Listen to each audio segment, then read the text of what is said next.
Good morning, everyone, and welcome to Growing Together with Dr. David Pilgrim. Thanks for all the good morning chats. My name's Kristen Gietzen, and I'm the president at Arbor Circle. We're so pleased to host this presentation as part of our organization's Dr. Martin Luther King Jr. Day commemoration this year. And a big thank you to our sponsors for this event, Nexus Technology Services and DV Apple Logistics. And of course, thank you to all of you for joining us this morning. For those of you who are new to Arbor Circle, our organization provides mental health, substance use, and family services across West Michigan. Throughout each of our 50 programs, we serve those facing complex systemic challenges, often arising from racial, economic, and social disparities. The pandemic has intensified existing barriers, and it's our hope that through engaging in conversations like this one, we can bring greater awareness to the issues while owning our responsibility to be actively engaged and anti-racist. We're so honored to have Dr. Pilgrim with us today.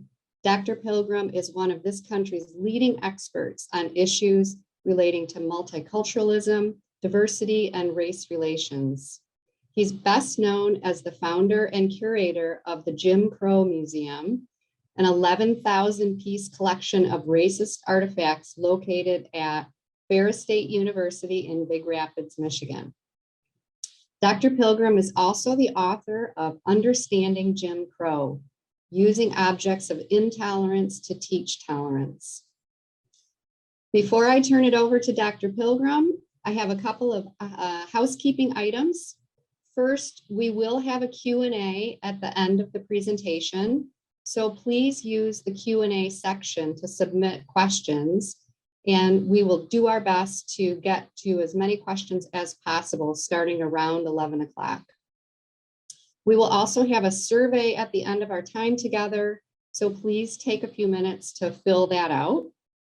And stay in the know about what's happening at Arbor Circle, upcoming events, and more by signing up for our newsletter. You can opt into that through the survey.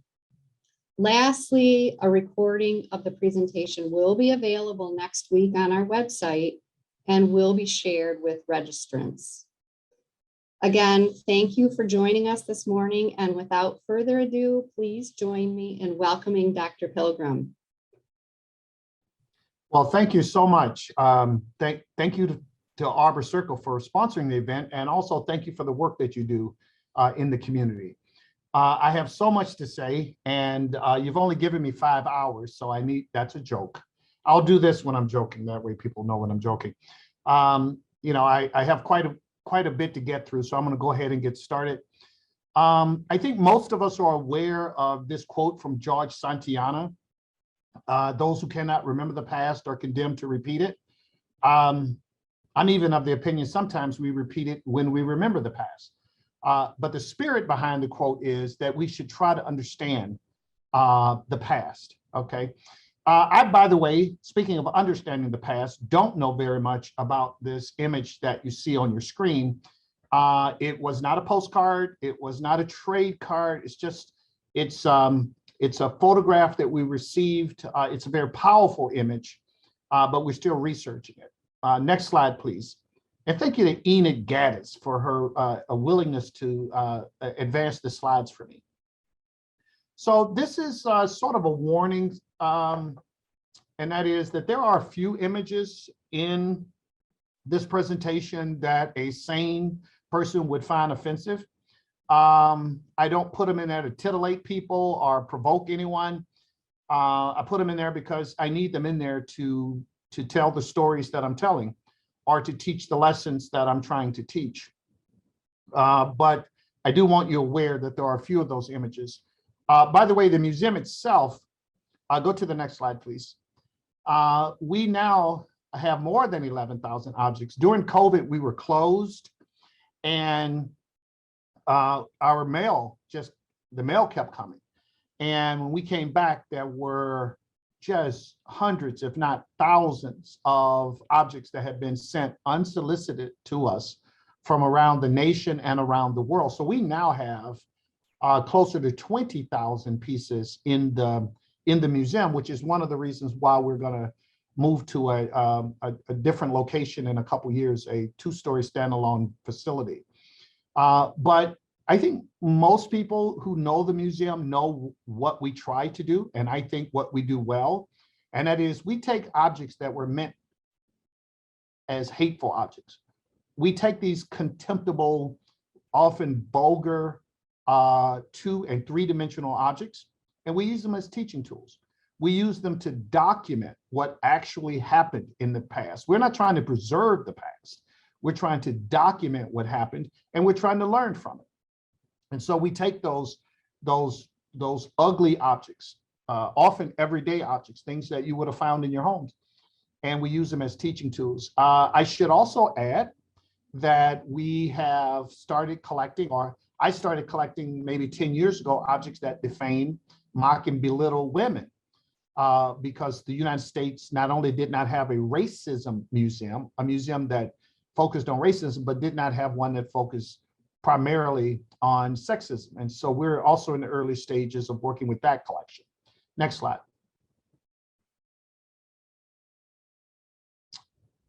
Next. All right, very good. So, you know, it's an interesting thing about studying the past. We don't like the bad stuff in our past, right? We like the good stuff. And I have a quote that you're going to see in a minute. But the reality is we study the past because it happened. And it's what happened. And we live in the residue. And so when you see images like the ones on your screen, which are really harsh, these are pictures in time. These are things that actually happened. The Jim Crow period was a period where not only were African Americans denied certain legal rights, but were also often, the poverty that they experienced was entrenched. It in some ways bordered on being a racial caste system. That's reflected in that image on your screen. And of course, that system could not have worked without violence, without real violence, and without the threat of violence. And so the Equal Justice Initiative found more than 4,000 instances of racial terrorism against individuals. And that's an unfortunate image there. Next slide. So this is a part of the residue. The fact of the matter is that, if you listen to liberals or progressives, by the way, I'm not even sure what those terms mean anymore, but if you listen to people who identify as liberals or progressives, they'll look at an image like the one in the top, and they'll say that this is a function of institutionalized inequities in our society. If you talk to conservatives, they'll say, no, this is a function of people making bad decisions. I think most people that know me know I'm closer to the first explanation, but the reason I mention is because no matter what your explanation is, whether it's the so-called progressive explanation or the so-called conservative, the fact of the matter is, we have over 2 million people incarcerated in this nation, and many of them are Black and brown and red people. And that pattern exists for us as a nation. Also, if you look here, that T-shirt there reminds me that whenever there's, something, a race-based incident or race matters in the national news. And so in 2012, President Obama was running for re-election. So whenever there's something like that, there are 2- and 3-dimensional racist objects that are created. Next slide. And again, this is more residue, if you would. And I'll just make a couple comments about the whole George Floyd killing, as that shook this nation, and it should have. I long for the day, though, when it does not take a Black person or any person being killed to get us to talk about race relations, and racism in meaningful ways. But the fact is that out of that brutal killing, we entered a new iteration of a racial justice movement in our society. And so corporations, looked at their branding, things like Aunt Jemima and Uncle Ben. Well, Uncle Ben had been dealt with earlier, but um, universities, churches. I'm trying to think, and of all things now, I can't think of another organization, but organizations throughout this country started asking the questions that we should have been asking all along, which is, what role does race and racism play in our society and, quite frankly, in our lives? And to the point I was making on the previous slide about how racial incidents emerge when race topics are national, you can look at the bottom and see what was referred to as the George Floyd challenge. And of course, that's, again, a coarse and vulgar expression of racism in our society, where people pretend that they're kneeling on the necks of someone. And then, of course, you see people involved in Black Lives Matter and taken to the streets. And I remember in Grand Rapids, we had a protest, which quite frankly devolved into something else. And then we had a protest here at Ferris State University's campus with about 500 people.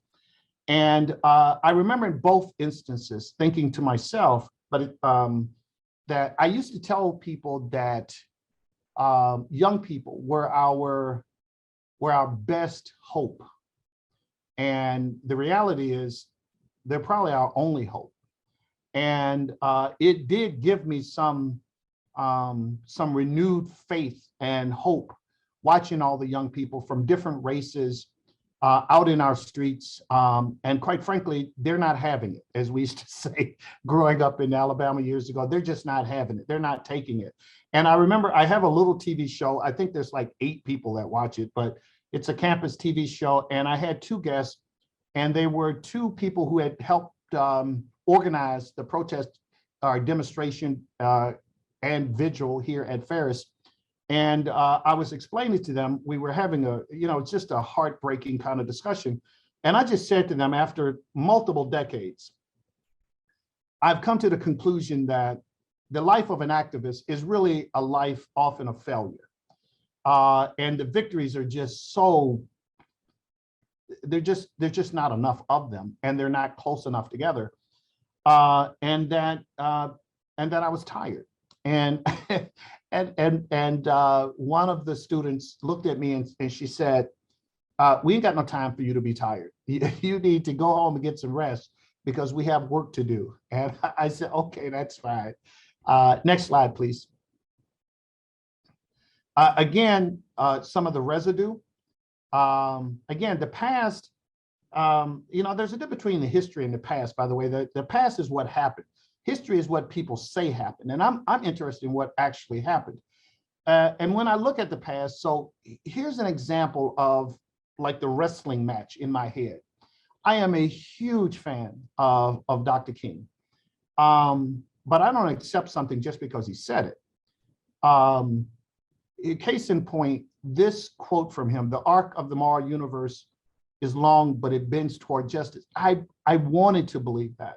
And quite frankly, for many years, I did believe that. I thought that progress, although incremental and often imperceptible because it was so small, but that it was always occurring, that we were always moving toward becoming a more democratic, a more egalitarian society.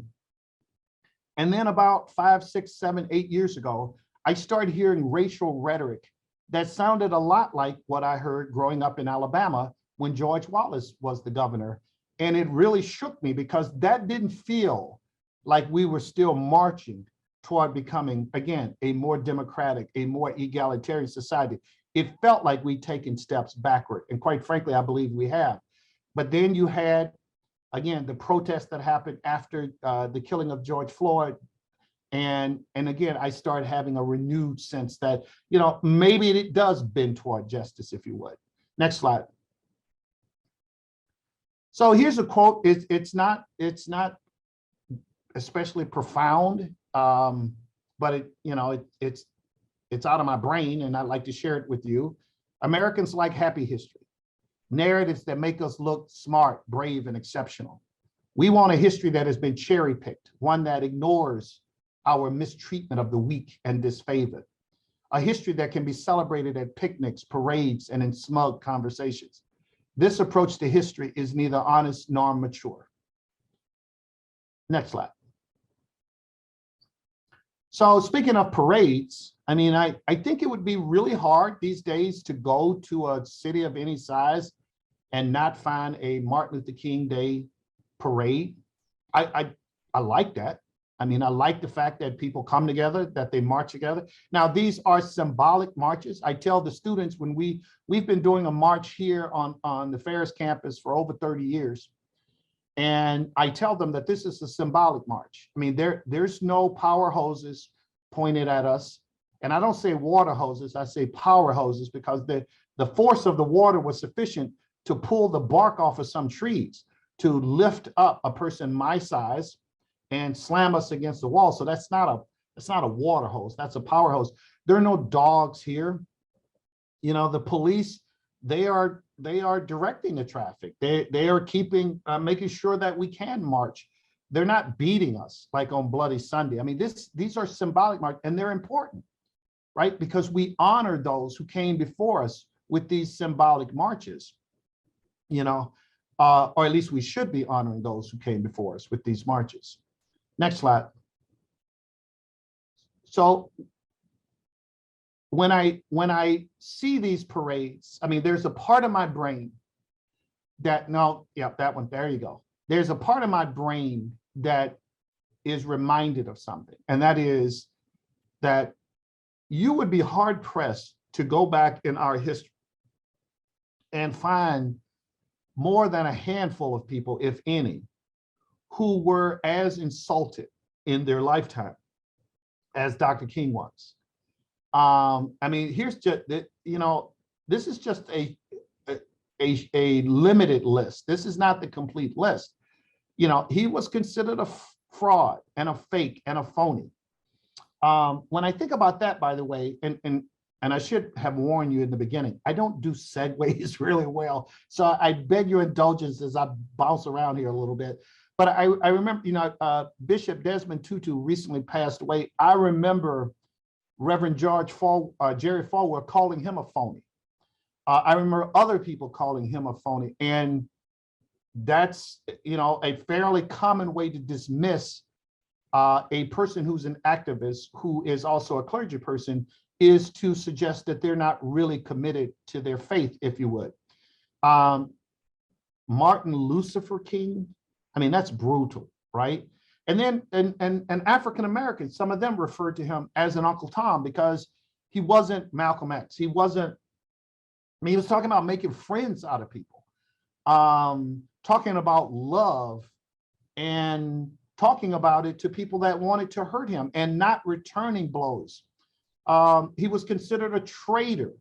Now, this is after the letter from Birmingham Jail, which was in '63, but right after that, when he became more involved in criticizing US policy, especially in Vietnam, he was called a traitor. Even African Americans start pulling away from him.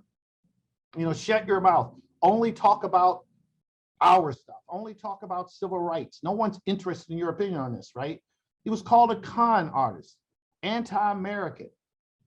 He, in the letter from Birmingham Jail, deals with the fact that he was called a militant and an outside agitator, a rabble rouser, you know.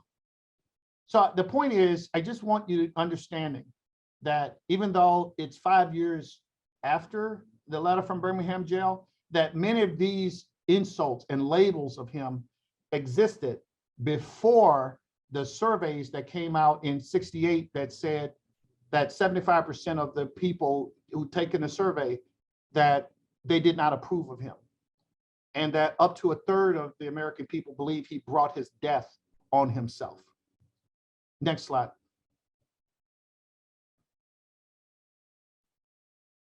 And so speaking of parades, you know, in the letter, he talks about how he was imprisoned for, you know, violating the parade ordinance, right? Well, I mean, the truth of the matter is that they went there to demonstrate. And they were demonstrating not because, you know, they just trying to get brownie points with the public, or because it was the fashionable thing to do. It was actually quite dangerous to do. They were doing it because they were trying to force the power structure in Birmingham to sit down at a table and have a reasonable conversation about removing Jim Crow in hiring practices, removing it in, well, quite frankly, removing it, period, right? And it was the only way he believed to bring folks to the table. So it's kind of a coincidence. I don't know if it's a coincidence or not. I just made this linkage in my head that you have all these parades with Dr. King. I mean, just tons of parades we have.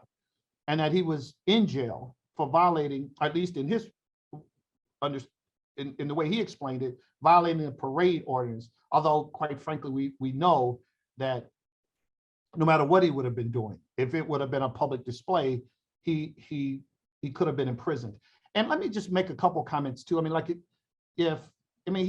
Dr. King, I think, if you study his life, I mean, he was certainly trained. He was the grandson and the son, may have even been the great-grandson of ministers, could have had a nice middle-class life. I was certainly trained, and that was the trajectory, of his life, and didn't get to be that preacher, right? He had to be something else. And it wasn't long before he, as I'll show you later, when he was brought into the Montgomery Improvement Association, that his life changed and in a way that was very threatening. By the time we get to 1963, when he's in a jail in Birmingham, he's been to jail multiple times. And keep in mind that jail, I grew up I was born during this period. I was like a little kid, didn't understand a lot what was going on. But if you grew up down in Alabama, which is where I was and which is where he was, jail was a place of shame. It was a place of degradation, right? And sometimes he talks about, the rats in the jail and being beaten by the jailers, sometimes even beaten by the trustees there. And that movement turned jails from these dark, dank places of shame to places of empowerment, right? So there's people in there singing. You ain't gonna let nobody turn me around. They're in there singing and they're praising God and they're talking about the movement, and they're in jail. These little tiny cells, they're being mistreated and they're in jail. And whenever I think about a letter from Birmingham Jail, one of the first things that crosses my mind is, it's not letter from, from fancy hotel or a letter from a university office. I mean, he's in there taking bits and scraps of pieces of paper and writing on everything he could write on until someone could sneak him some paper in there, and created this document, which became one of the most important documents in not just civil rights history, but in America's history, in a jail. I mean, I know it may seem like I'm making too big a deal out of that, but he was in jail when he did it, right? Next slide, please. So why is he in jail? Because he violated this ordinance, right? And while he's in jail, there's a letter published by these 8 white clergymen, and I've read over the years, some of their children and grandchildren were offended because their names are listed on this letter, which became this document, and it makes them look bad, if you would. But he's just responding. He's responding to their charges, right? And these are not rabid segregationists. As a matter of fact, several of them were people who, in their own way, were pushing to have Jim Crow stopped. But in their minds, it was like, yeah, but that protesting thing, that direct action, as Dr. King talks about, that disturbing the peace piece was for them unsettling. And it was, the source of their criticism of him was that, there's a better way. That way is the court system. And that way is the negotiation table.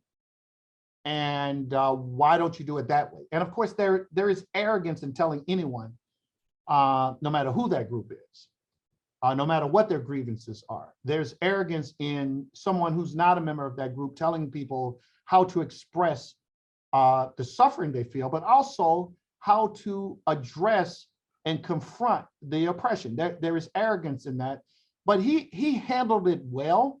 Actually, if you go to the next slide, after he's been called an outsider by them, it's been suggested that the efforts were untimely. He actually sets down. Now, the first part of this, I will say from my opinion, is a little bit harsh. Let me read this and you'll see what I mean. I have almost reached the regrettable conclusion that the Negro's greatest stumbling block in this stride toward freedom is not the white citizens counselor or the Ku Klux Klanner, but the white moderate. Now that is harsh. I mean, if you've done the work we've done in the Jim Crow Museum and you understand the thousands of murders that were committed by the Klan and similar groups, if you understand the castrations, if you understand the mutilations, if you understand the tar and feathering, just levels of brutality that are just hard to comprehend in 2021 or 22, right?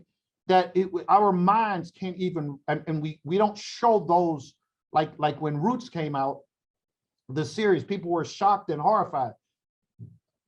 That's not all that happened. I mean, it was worse than that, all right? And so for Dr. King to compare white moderates, or at least, to compare them as a stumbling block to the Klan, I mean, that is really, really, really harsh. Then he goes on to say, talks about the moderate who is more devoted to order than to justice. And we, of course, hear that now when we look at the protests, when we look at especially the young people and with their signs and disrupting traffic and, forcing their voices to be heard. I'm not talking about riots here. I'm not talking about violent protests. I'm talking about just direct action. And this is the thing about civil disobedience with Dr. King. When the police came to arrest the quote protesters or demonstrators that he was leading, they went to jail. They wanted to fill up the jails. They wanted to show the nation how they were treated by police in the process of being arrested. I mean, you can't watch the photographs or view the photographs or any footage from from the Selma March on the Pettus Bridge. You can't watch that unless you're you belong to some ideological extreme group. You can't watch it and not have your heart rended and think to yourself, we as a nation have to be better than this, And what he's saying is, and if you I'll keep reading here, but what he's really saying is, you're right. If I'm out there protesting, and we're protesting injustice, the question is not, or should not be, why are we engaging in direct action? The question should be, why are you not with us? If you say you believe what we believe, why are you not with us? Right? This is like a very Thoreau type, Henry David Thoreau type question. If I'm in jail because I've violated some unjust law, some more immoral law, some law that is, quote, man-made or human-made, but that violates the dignity, the God-given dignity of human. If I'm in jail for violating that, why are you not in jail with me?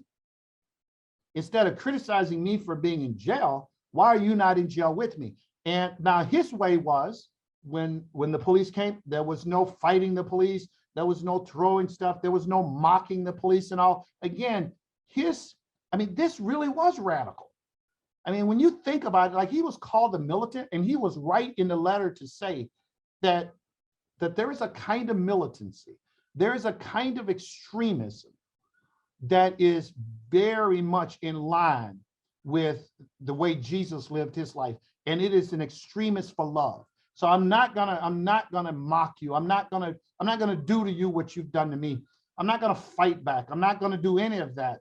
But what I am gonna do through my action and through my body as a living sacrifice is I'm going to let the world know and you know that what you're doing is wrong. I'll just quick go over a bit of this.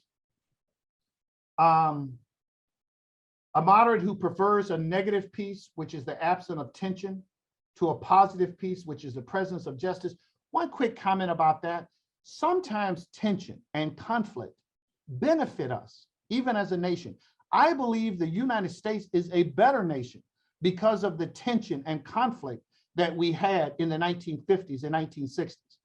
I believe that gains in terms of civil rights and human rights were in large part a response to the tension and the conflict. So not all conflict is bad, not all tension is bad, and that's what he was saying. But I cannot agree, and now he's speaking for, he's putting words now into the mouths of those 8 ministers, or clergymen rather, but he's also speaking to folks who he believed they symbolize. I agree with you in the goal you seek, but I cannot agree with your methods of direct action. These moderates who paternalistically believe he can set the timetable for another man's freedom, who lives by the mythical concept of time. I absolutely love that he includes this. And I don't think this gets enough attention. I hear people saying all the time that time will heal our wounds. It will heal what ails us. And the fact of the matter is, it will not. We construct the future. We use time either for good purposes or for evil purposes. So things don't just get better. We take action to make things better. Oh, I'm going to have to keep going here because I'm stuck on this slide right here. I would like to read the last. Lukewarm acceptance is much more bewildering than outright rejection. Next slide, please. In this letter from Birmingham Jail, which I, by the way, believe is the greatest public letter ever written, he uses some variation of the word disappointed 9 times. And his disappointment is because he had hopes. He had hope that people who take a moderate position. Now keep in mind what a moderate was during his time was you had the integrationists like himself, and he would have been a radical integration. Let's get rid of all Jim Crow. And then you had the rabid segregationists, right? We want the old ways. And moderates would be somewhere in the middle of that. Now, today, a lot of the moderates that existed during that time would actually, people would be calling them racist or at least racially insensitive. But for the moderates of his time, the people who, again, knew in their hearts segregation was wrong, Jim Crow was wrong, but they just wanted to go slow. Their focus was on law and order. Look how many times in US history the concept law and order has been used as a way to fight civil rights and human rights. I mean, it's common, including in the most recent years.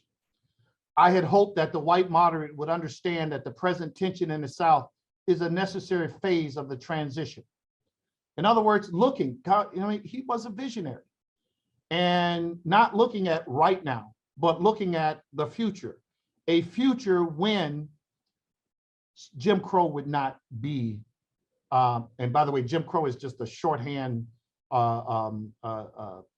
label for that hierarchy, that racial hierarchy, when that would not be not only the law of the land, but the customs of the land. I had also hoped that the white moderate would reject the myth concerning time in the struggle for freedom. We will do with time either something that is good or something that is bad, and not doing anything is doing something bad with it. And I think some of you may know that sometimes I do the Urban League, where they have the Urban League breakfast and they give us a question. And I don't know, one year I just went off on a tangent about good sides of town and bad sides of town. And that I just find the notion of bad sides of town so offensive. That here's a nation that says that it's a democratic nation, that it's the city on the top of the hill, and we go to sleep every night in every city in this country with, quote, bad sides of town, but we feel no urgency to do anything about it other than stay the hell out of those sides of the town. Next slide. And so this slide right here, the reason I include this is it's not to lambaste and criticize every white person who has opinions about civil rights and human rights. It's quite frankly, I put it up here to do something the opposite of that, because I want to remind myself that there were many throughout this country's history, many white Americans who were actively involved in trying to create a more, a racially just society. That they were extremists, like Jesus was for love. They were extremists for love. They were extremists for fairness, and they were a part, but not all. Next slide. So a real quick question here, and I'm going to try to get done, so I'll make sure we have time for questions. I see people are having some questions. I grew up in Alabama right at the end of the Jim Crow period. When I was in the 5th grade in Miss Holt's class, not Miss Holt, there was somebody else. Never mind. But it was my 5th grade class. The teacher brought in a little black and white TV to class and set it in the middle. So here we are in this really poor school, Bessie Farmville Elementary School, in a really poor section of Alabama. And we're watching the funeral for Dr. King, and we're too young to grasp everything.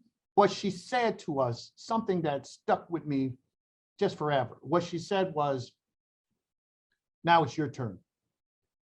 And I just could not ever shake that now it's our turn to go out and do something in this country to not just take advantage of the opportunities that are for us to individually prosper, but to actually be concerned about others. Next slide. So as I said before, I don't do good segues. I'll try to make this segue not as harsh or as bumpy. I think that one of the ways that we have struggled with moderation is because we've moderated Dr. King. And so we have turned him into a person, again, there's no doubt that he was all about love. And there's no doubt that guided, that was his theology, it was his philosophy, it was his teaching pedagogy, it was the way he tried to live his life, it was all of that. But the way we've done it is we've taken the edge off of him by only focusing on this smiling, safe, gentle preacher, right? It's like he's become Gandhi. And we've taken away the parts where he doesn't look like Gandhi, even though when he talked about love, he was talking about love with power, not just love. And he understood that love without power is effectively useless. And that's why he could encourage, and that's why it was consistent that this lover of people could justify sit-ins and peaceful protests and mass demonstrations, because he understood that you had to have love and power. Next slide.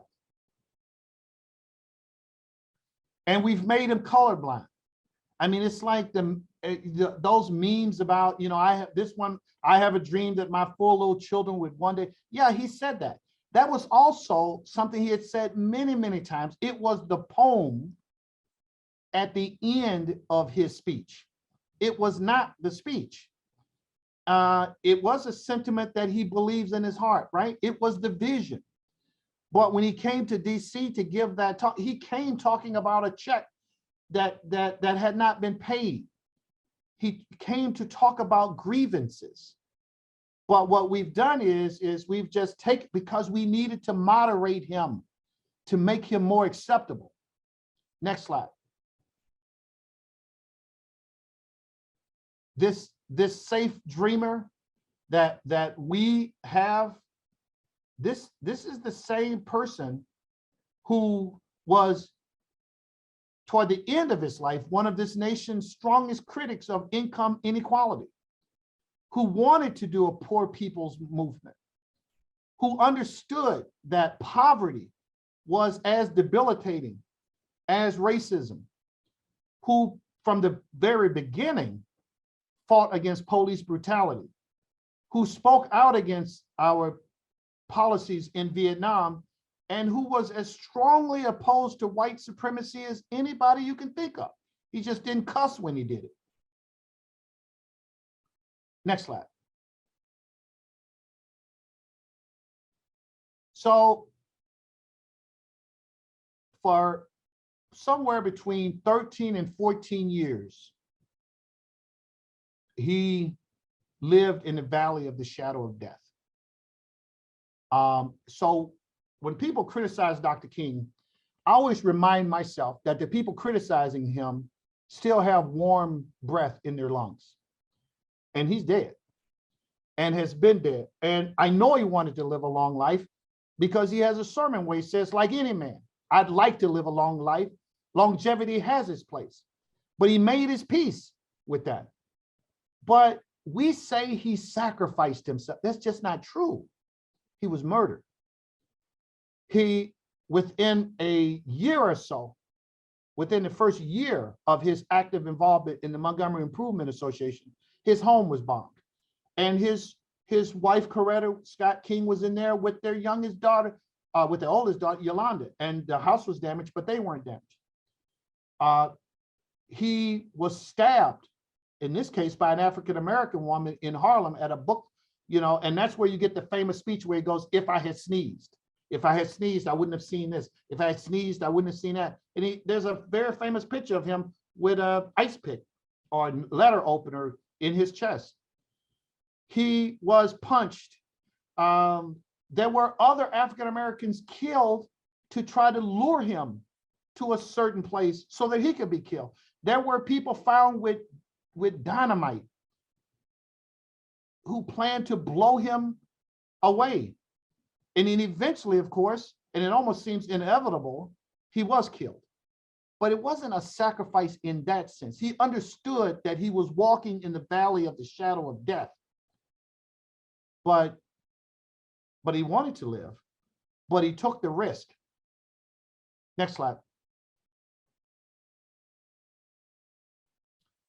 And, I in some ways, I'm really protective of Dr. King and his legacy, right? So I end up arguing with people all the time. Like when the 16th Street Baptist Church was blown up and there were editorials blaming Dr. King. Again, we go back, how do they justify blaming him? It's the same thing as when he was blamed for his own death. It was by saying this: he provoked violence, perhaps unintentionally, in the name of nonviolence, and at times even seemed to invite assassination as fulfillment of what he considered his mission on earth was, with a martyr's role. He placed his own code above the nation's law and was willing to bear the earth. In other words, here's the Tallahassee Democrat, and I could have found lots of newspapers to do this, who is blaming him, saying he did not uphold law and order. So he brought this on himself. The slide across from it is actually a warning. This one's from the Tampa Tribune. It's actually a warning where they're basically saying that for those of you that aren't already killed, you may want to look at what happened to him because of the law and order. So keep in mind, this is the same man who's sitting in his jail 5 years earlier, and he's being told by these moderate white clergymen, do this thing in a way that respects law and order. And he even gets hit with that in the newspaper reporting of his own death. Next slide. So I'm getting toward the end. I want to get to the questions. Next slide, please. Next slide. This is just a quote, again, something I wanted to share. Young visitors to the museum asked me, what was it like? to live during the civil rights struggle, and I gently tell them that we are living during the civil rights struggle. Next slide. The first thing for any of us, whether we consider ourselves liberals, moderates, conservatives, progressives, whatever, is do some work with yourself. And that's been what I've tried to do in my own life, to try to deal with those spaces that I can't see, to deal with my prejudices, to deal with my biases, to listen to people that see the world differently than I do, and to shut up and listen. Do the work with the person in the mirror. Next slide rather.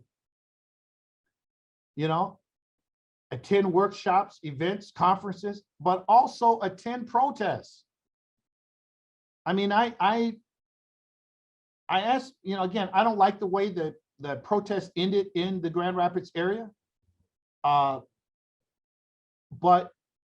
I went to that protest and many, many, many others because it's where I was supposed to be. Because people were there trying to get folks to talk about and do something about the injustices in our society. If folks are doing that, then why am I not there? Next slide. So this is, I keep, everywhere I go, there's usually someone who just is either fatigued or they just never liked the conversation in the first place. But the reality is this is not work that gets finished. I mean, that is so hard to deal with for people, but this is not work that is ever perfected. We must remain vigilant all the time. It is work we will always do. I'm okay with that. I understand that there are folks who just scream like, can't we just stop? But the reality is we don't stop talking about race. We talk about it all the time. We talk about it in the corridor. We talk about it at work, but we don't talk about it in places where our ideas can be challenged. Next slide.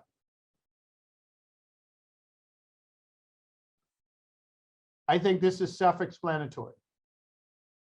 I mean, this is hard work we do, and it's best done when we learn with humility. Unfortunately, we're at a time in our culture where no one can be wrong. Next slide. So I don't have a lot in common with H. Ross Perot, other than the fact that we both talk a lot. And I wish he had not used gendered language, but I like the spirit behind this, which is the activist is not the man or person who says the river is dirty, but the activist is the person who cleans the river. Not everybody likes the way we do it at the Jim Crow Museum. They think our way is too direct. It's too in your face. There are better, easier, less confrontational ways to have discussions, to do the work that needs to be done. That's okay that they believe that. But what I say to them is, our pant legs are wet. Get your pant legs wet. Do something. Anybody can sit at home. And I think in 1960, when that letter from Birmingham Jail was out, the #1 shows were like the Beverly Hillbillies and Perry Mason. Anyone can sit at home watching those shows on TV. Turn off the TV. Do something. And for the people that are doing something different than what you're doing, that feels more or feels too confrontational or too direct, try to understand, listen, try to understand why they're doing it that way. Next slide. So just the last thing here, I wouldn't be me if I didn't show you a picture of the museum we're hoping to build. That museum right there is going to have folks from all over the world coming here. And we're going to have pushback sections. So it's not just going to be the racist objects, but it's also going to be the ways that African Americans, through their art, through language, through their work, through their inventions, through their oration, through whatever you can think of, the pushback. And I'm really looking forward to it. And I'm also looking forward to telling 2 stories that we don't tell as much. And one is civil rights and Jim Crow in the North, especially Michigan, but also, and this is why this is like the great project of my life, because it will give me a chance to create this new story, which is how do we repair the world? When people come to the current facility and they see all this stuff, when they leave, whether it's a police department, we have lots of them come, whether it's politicians or something else begins with a P, well, it does, corporations, whatever. When they get to the end, they want to know what now? And we want to be a part of that what now? What now for we as individuals? What now for we as communities? What now for we as state and for the nation and the world? How do we repair the world? Next slide. So that's just one of the early renderings on the inside. It's going to be a 2-story standalone facility. And then I think we probably have one more slide. Can you get there for me? Yeah, this is, again, just a quote. Again, I don't think my quotes are especially profound, but when I get an idea, I like to share it. Compassion is not pity, not even empathetic pity. There is arrogance and haughty pride in pitying others. Compassion is when we are confronted with another suffering and when we suffer with them. Their pain is ours. We are motivated to relieve their suffering. When we feel true compassion, we help those who suffer, not as cathartic release, but because it breaks our heart that they are hurting. And we do that irrespective of why they're hurting, whether it's based on they've been mistreated because of their skin color, been mistreated because of their sexual orientation, been mistreated because of their identity, whatever the reason is, we hurt with others. That's a powerful bond with Dr. King. All these people around here talking about what would Dr. King do, what would Dr. King say, and half of them putting words in his mouth he would never say. But one thing I'm confident he would be in agreement with is that we should always err on the side of compassion. I think that might be it. There you go. I went a little faster than usual. It may not have seemed as fast. So I guess we can take some questions or comments. All right. All right. Thank you, Dr. Pilgrim. We do have a few questions that we are going to start with. Let me get to some of those. So first question, in his letter, Dr. King states, there is a time when the cup of endurance runs over. That was a quote from letter from Birmingham Jail. What do you think he meant by that? And are we currently experiencing those times? Well, you know, so much of that letter is talking about the disappointment, as I said before. I think there's 9 times in the letter he uses some variation of the word disappointment. And of course, he talks about how, you know, not now or wait has often meant never. It's meant really nothing good. Your life's not going to change. And you get to a point where it becomes a struggle, you know, to not react in a way that's either personally harmful. In other words, internalize it, you know, self-hatred, or acting in a way that in his view wouldn't have been constructive. You know, so I think that, I think there are a lot of people that are tired. Like I told you, I was on my TV show. You know, don't ever say you're tired around 19-year-olds, right? Because they're like, no, we ain't having that. You need to go get some rest because we got work to do. I think a lot of people are tired. I have to share with you that, you know, when I was at The Ohio State University, that's when I met a lot of activists, and quite frankly, a lot of them ended up, for lack of a better term, being burnt out. They just they had nothing left, and they internalized, and you know, in terms of self-destructive kinds of behaviors. Your organization would hear me when I'm talking, you know, like start drinking or, you know, abusing substances and stuff, because they're trying to deal with the frustration and disappointment of having butt their heads up against walls for years and years and years. So that is the worst answer. It just rambled all over the place. So No, that was great. Thank you. Another question we have is, excuse me, when you say love with power, what does that mean? Power to make change, or is it Yes. power to do something else? Yeah, it's power to make change. It's power to yeah, absolutely power to make change. It's I'm trying. I don't want to put words in Dr. King's mouth again because people do that all the time. But what I'm thinking there is it's a love that it's a love that leads to us being equals. And so whatever you think that needs to do to get there, that's what it is. It's a love, because a love where we're not equals is something else. Thank you. Another question for you, Dr. Pilgrim, is did Dr. King consider the white moderate to be a system or an individual or both? Well, I think you would have to say that he considered individuals also, because he listed 8 of them, six, well, what was it, 8 of them. Um, the same way in the letter he lists some individuals who, I think 4 individuals that he applauded. But I think it was more than that. It was whether the moderates were in the church or whether they were out of the church, they were part of systems. Thank you. Another question. Racism shows up strongly and historically with law enforcement. How do we engage this system to bring about change? This person says, as a social worker, I am nervous about just embedding social workers in the police department without having conversations on the need for the system to change and examine itself.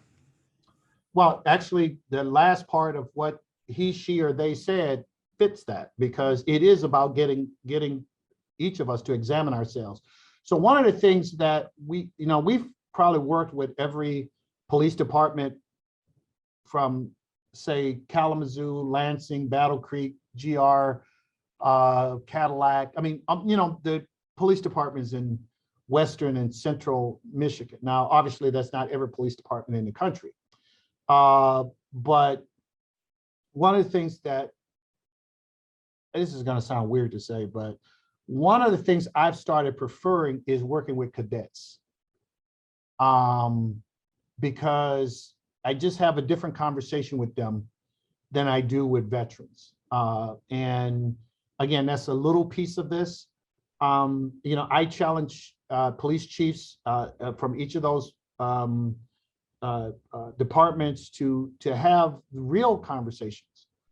I used to do police conversations, workshops, whatever, in some areas where I was, quite frankly, I should have been actually afraid.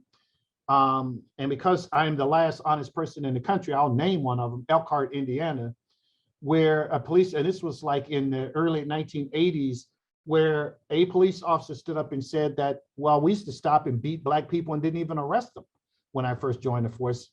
And I'm thinking, I need to get the hell out of here. It was like, and people were laughing and giggling and stuff, and I was not going to let that go unchallenged. And so we're going to talk about what you just said and why you feel.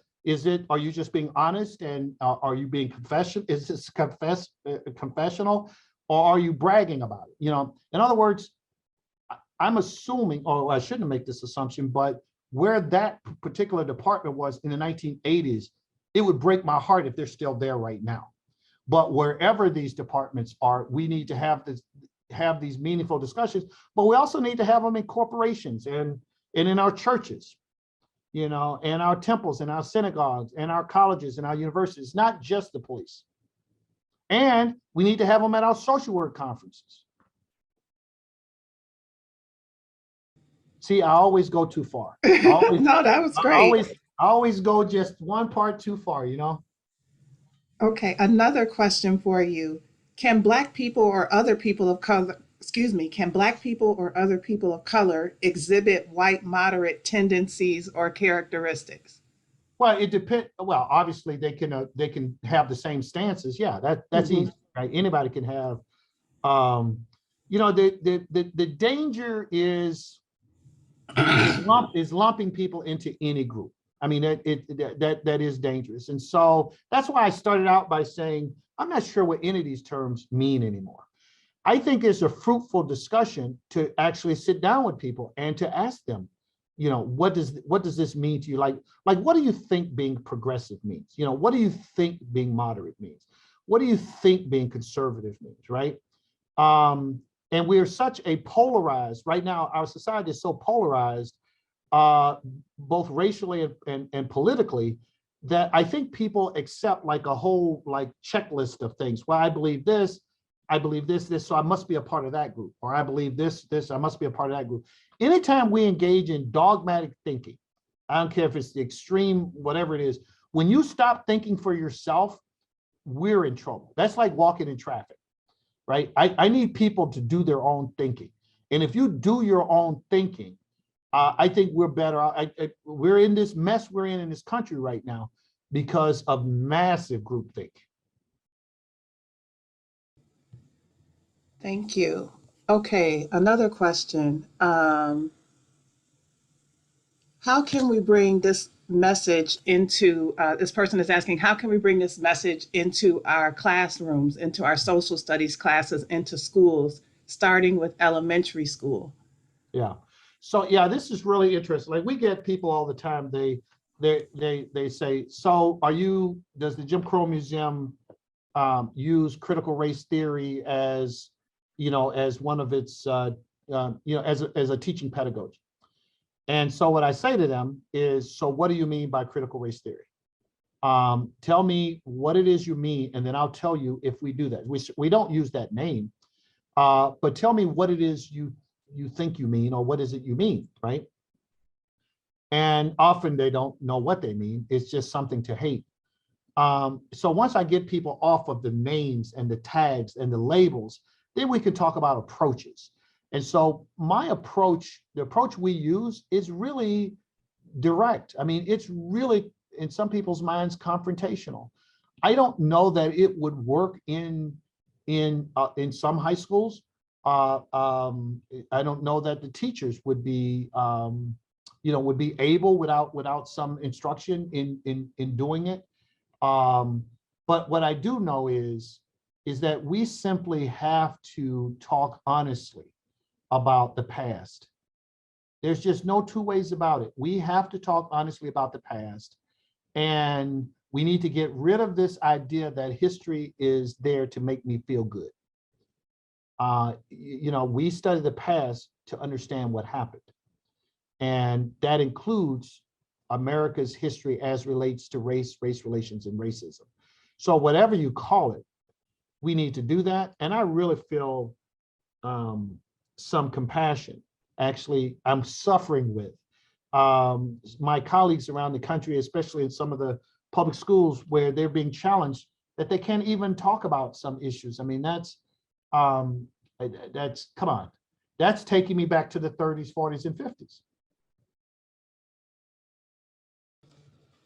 Thank you. Another question. What type of white moderate characteristics or behaviors do you see occurring in nonprofit or philanthropic organizations? And how might these actions be detrimental to the individuals or communities being served? Wow. Well, what I would,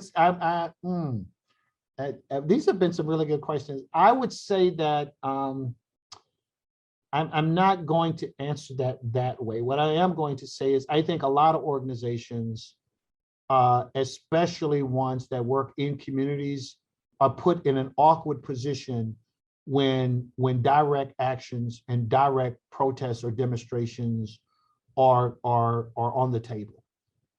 Because on the one hand, they are community members and they're trying to get grants and they're trying to be, quote, professional and orderly and all that other stuff, and can actually be punished for being activist oriented. But on the other hand, in order to be a good community member, that sometimes requires us to be activist oriented. So for me, that's why I end with that last slide, which is what's the side of compassion? what's the, if I have to make a decision about whether I do something or don't do it, what if compassion for my fellow people is guiding me, then what decision do I make? Thank you. Another question is, what is your hope for the next 5 years, for the next 10 years? What are the tools for achieving justice in race relations and in fighting poverty going So forward? I'm glad you asked me that now versus like 3 years ago, because I was like not in a great space. You know, again, I grew up in Alabama, and you know, when you start hearing the same kinds of rhetoric that I heard, you know, from the mouth of George Wallace and others, when that was not even considered like politically disfavorable. In other words, when he was expected to do that stuff. And I started hearing that same kind of language. Yeah, I wasn't in such a great space. I truly do believe that the life of an activist is mostly a life of failure. And that's why I believe that we should celebrate victories when we get them. So, you know, like my friends were like, hey, you're all excited because Aunt Your Mama branding is changing and that doesn't change the poverty level. It's like, yeah, no, it doesn't do that. But this fight for dignity occurs on many fronts. And that was a victory.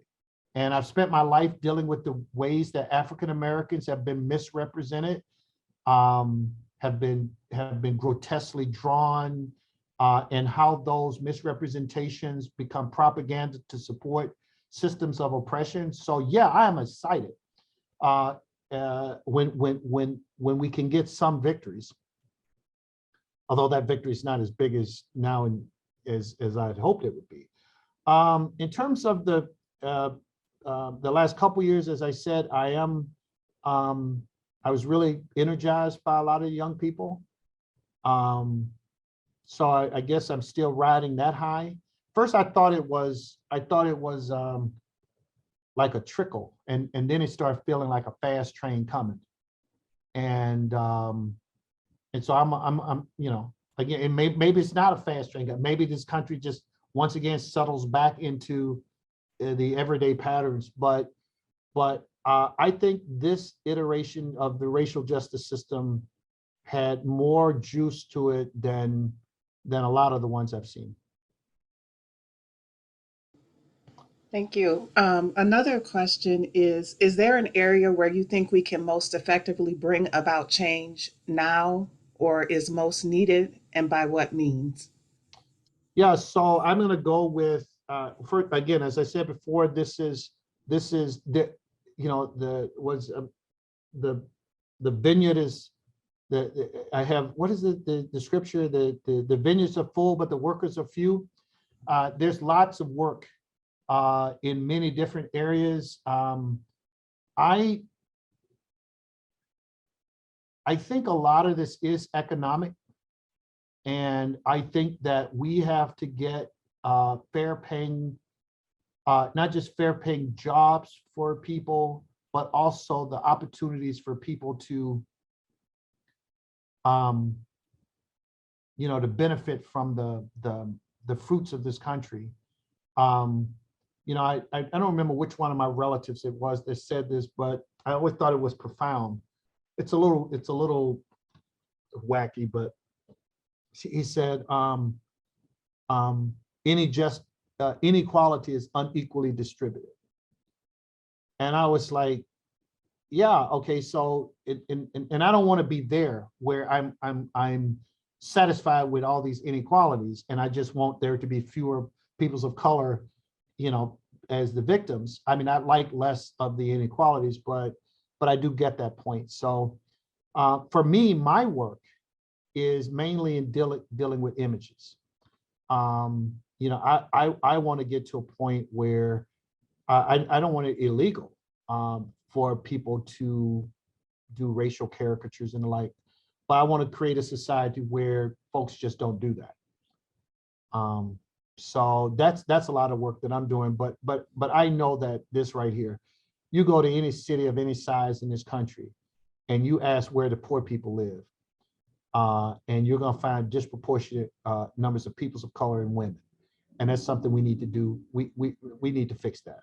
And we don't fix it. Thank you. Another question. Dr. King spoke of differences in the North and South with oppressions. The North's vision is not set, is not set on its target, whereas the South, they see what they are up against.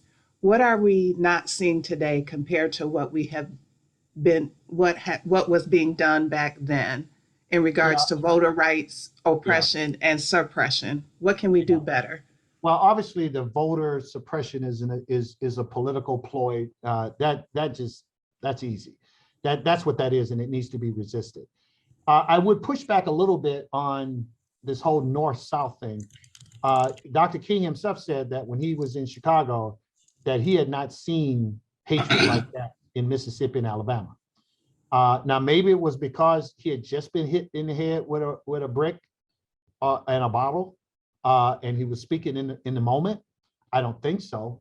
I think that he saw there were hundreds of young folks that came out and they were yelling things at him because they had no intention of desegregating the housing in Chicago, zero. And I think a lot of times we don't appreciate the level of Jim Crow that was in the North. There was segregation in the North. There were, now sometimes it was de facto and not de jure, but Jim Crow was real. Look at the history of Detroit. And if you look at the racial history of Detroit or Grand Rapids, look at the racial history, then you know that Jim Crow was alive. Again, often it was de facto, not de jure, but it was real. It affected people's lives. Look at Malcolm X moving from from the Lansing area to up here by Idlewild and the like, and the stuff his family went through. And so Jim Crow did live in the North. Look at the Klan. I mean, Indiana was the Klan capital of America. And of course, Michigan had Klan organizations, including in the Grand Rapids area, in the Lansing area and the like, and still does. Now again, oftentimes, there were some things worse in the South, like, lynchings weren't as common in the North, but they did occur, but they weren't as common as the South. That was mainly a Southern phenomenon. But the race riots, the race riots in the summer of 1919, which came really close to being a race war in the United States, the Red Summer of 1919. Some of the most brutal fights and battles between blacks and whites were in the North. One of the differences between the North and the South was that in DC and Chicago and some of the northern cities where you had the black people fought back, and they had whereas like Elaine, Arkansas, that was just a massacre. That was just a freaking massacre. And I mean, we should never forget what happened in Elaine, Arkansas. So my point is, I see, again, I go off on these tangents. I'm so sorry. I sometimes push back when people talk about this Southern Northern thing as if none of that happened in the North, right? Now you did have greater freedoms, but the fact is also the case that you had people like from Alabama, like Mobile, where I'm from, who came north because they were treated like serfs down there and victims of violence, economic violence, but also physical violence. And they came north and they ended up in rat infested, ghetto apartments and still. So again, yes, objectively you would make the case that Jim Crow was worse in the South, but it was not non-existent in the North. So I just wanted to get that clear. In terms of the white moderate in the North, though, I would think what King would have been also the same way he was critical of the white liberal in the North would have been critical of the white moderate in that you are talking about the fact that there are literacy tests and poll taxes and stuff down south, and we can't vote down south, and we can't serve on juries down south, and we're beaten and all this other stuff. But if a Black person try to move in your neighborhood in New York, you don't want that. And you're gonna oppose if a Black person tries to get a job or tries to get promoted or tries whatever. So yeah, that's how I think he would have answered that. It literally took me 8 minutes to get to that one sentence. Thank you. We had another question in the chat about someone who said that they were attended Ferris's police academy, I believe, or was Yeah. a recruit from Ferris. Yeah. And they wondered if you're having these kinds of discussions there about with the police recruits there. Yeah, we've just started that. Awesome. Another question was, do you think there are any methods being used today within the social justice movement with the intent of advancing racial equality and unity that may actually be having the opposite effect? Some examples people may cite are the reintroduction of segregated areas such as areas at universities designated as BIPOC only spaces, or the ease and quickness at which people of all races are willing to label others as a racist, essentially the watering down of the term racist. Boy, there's a lot in there.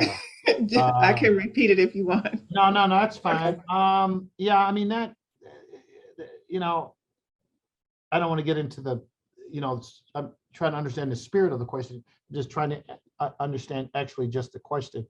I would say, yeah, there's some of that, but none of that's new. And so I wouldn't put it on this being something new. Like when I was at Jarvis Christian College, a historically Black college where I went to undergrad back like in the late 70s, early 80s, there was a movement then among my professors and others who were African American to suggest that the Brown decision was wrong because of the separate part. That if African Americans had been given, the same types of restaurants, the same type of public accommodations, the same type of schools, the same type of whatever, that there would have been no need for, for integration. And there were fierce arguments back in the day. So that's not a new thing. And in terms of having only, peoples of color organizations and the like, again, I mean, I can go back to the 60s and 70s and 80s, schools like the University of Washington and some of the ethnic studies programs around. Again, that's not new to this right here. That has nothing or little to do in terms of etymology or origins with the current world. It's a current manifestation of those things, but it's not the new. So I get criticized because I am a radical integrationist. And but a lot of my colleagues who like my critique of sort of America's racial past are actually like more like Pan-African or actually like far to the I don't know again what's left and what's right anymore. But I'm more like King than I am like Dr. King than I am others. So that's my framework, but I try to understand, and it doesn't mean I have to accept, but it means I try to understand the premises behind people's, like the world that they want to see and how they would like us to get there. And so I appreciate the fact, or at least I understand the fact that I have colleagues who believe they're doing the right thing by repartitioning folks. And now I'm also a sociologist, so I understand the difference between segregation and pluralism. And even though they both can look the same, they're not the same. And I support pluralism as a kind of radical integration. I know that gets really complicated. So just curious, can you give us the definition, what you mean by pluralism? Yeah, it's like it's like, people are allowed to um, have their cultural expressions, and those are celebrated, and they're not punished for them as a part of a bigger quilt. Mhm. Thank you. So I don't, when I go to Columbus and I see Germantown or the Italian town and whatever else, I don't know, is that segregation or is it pluralism? Well, a lot of it has to do with how people are received, right? So to me, integration, again, it's kind of complicated, but it doesn't mean giving up all your differences, right? It doesn't, it nowhere near means that. But what it means is that we're not punished for those things, and we can even celebrate them. Thank you. Another question is recognizing that we're in the fight of a lifetime, recognizing that we are in this fight for a lifetime. How do you sustain yourself, your energy? Yeah, so I've been really bad with that. We're recording this, so I won't talk about my own journey too much in terms of all the bad behavior like smoking, although I did just do that. I did quit smoking recently, so that's good as a form of self-care. Someone asked me that question. I was at Fresno State like 7 or 8 years ago, and a student raised her hand, and after I finished, and she said, "So, we need you in this, and so how do you sustain yourself? How do you do self-care?" And I have to tell you, I gave a flippant answer because I didn't have a good answer. And the correct answer would have been, like a lot of the activists who groomed me, who modeled for me, I'm not doing anything positive or constructive to sustain at least my health. In terms of my work, I am doing stuff to sustain the work because, for example, that's the new museum will sustain the work after I'm dead and gone. But in terms of just and also writing, you write so that you try to sustain what you do, but but a lot of that won't matter though if we don't take care of ourselves. And it's really, really hard. I mean, I did not get good role models. I'm not putting them down, I'm just being honest. I did not get good role models in the sense of self-care. I got great role models in a sense of people who were committed. I mean, the folks who groomed me, they were committed to trying to create a more democratic, egalitarian society. But because in those days, you didn't even think about stuff like your own mental health. It wasn't a part of it, right? And so a lot of them ended up in really bad spaces. And that was my trajectory for a while. But now I'm on the straight and narrow. Thank you. Another question. What do you think of America being established despite the serious objections of many whites as a racist entity? Yeah, so again, that's one of those where, again, just study the past. I mean, and obviously the word racist, and the word racism are completely politicized now. I mean, they're like functionally no longer useful as academic terms because they're so politicized. So for me, part of the struggle is to try to find a way to get people to talk about whatever it is without the label. So that's one challenge. I think, although it may sound ironic, one of the ways to do that is to actually study, in other words, take the challenges that we have and let those be what we're studying.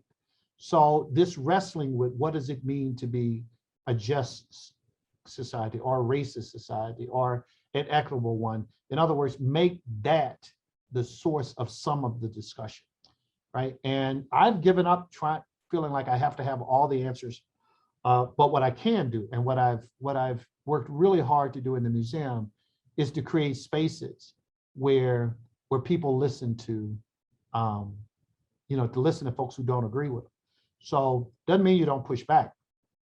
When I hear people saying things that I think are ill-informed or worse, doesn't mean I don't push back to that, but I don't crush them, if I'm trying to teach them, because once you crush people, you can't teach them after that. Thank you. I think that is going to be, this last one will be our very last question. We're going to be dropping an event evaluation into the chat. We're asking everyone to please share your feedback about today's event as we close out. So this last question, in what ways have you seen COVID-19 impact the civil rights movement? And what lasting impacts do you believe will be here once we move past the pandemic? I know you did not ask the last question. I mean, that's like an hour question, right?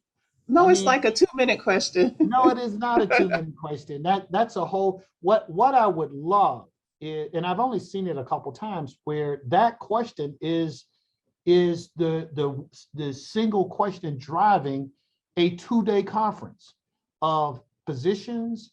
I mean, not just physicians, but medical personnel, but also educators. It's like, I mean, it'll take us a while to understand how much damage has been done, if you would. Yeah,